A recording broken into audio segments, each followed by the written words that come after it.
Trước tiên, kính thưa toàn thể quý khách, hôm nay quý khách đã không ngần ngại đường xá xa xôi và dành chút thời gian để chung vui cùng gia đình chúng tôi. Sự hiện diện của quý khách đầm núi thế này là niềm tự hào và hạnh phúc của gia đình tôi. Thay mặt gia đình, tôi xin gửi lời cảm ơn sâu sắc đến toàn thể quý khách. Và cuối cùng, tôi cũng xin gửi lời thay mặt gia đình gửi lời chúc sức khỏe đến toàn thể quý khách.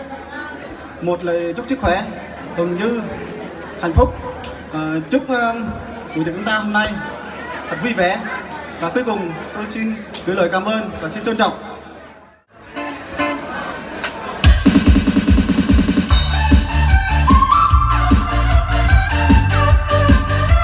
Xin mời quý vị và các bạn cứu nhé.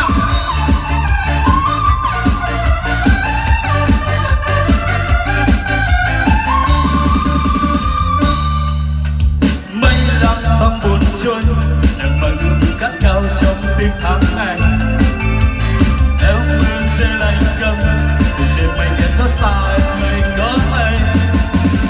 Giữa bóng tối chập trùng, tình anh như giấc mơ xanh bao hy vọng, dẫn lối với em về xuyên qua đắng cay. Gió mây đen tan nhanh, mặt trời vẫn hiện nắng tươi lung linh ngông đông. Khi cơn mưa vụt qua, tình yêu đời ta thoát cơn mộng và áo rộng.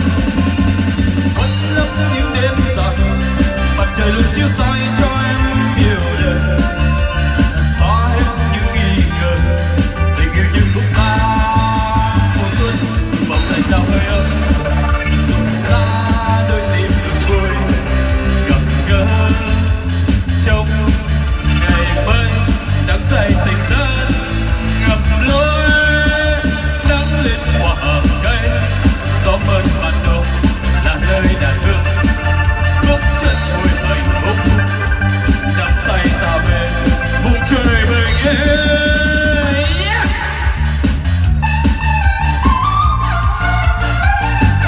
Cái vũ đi ạ.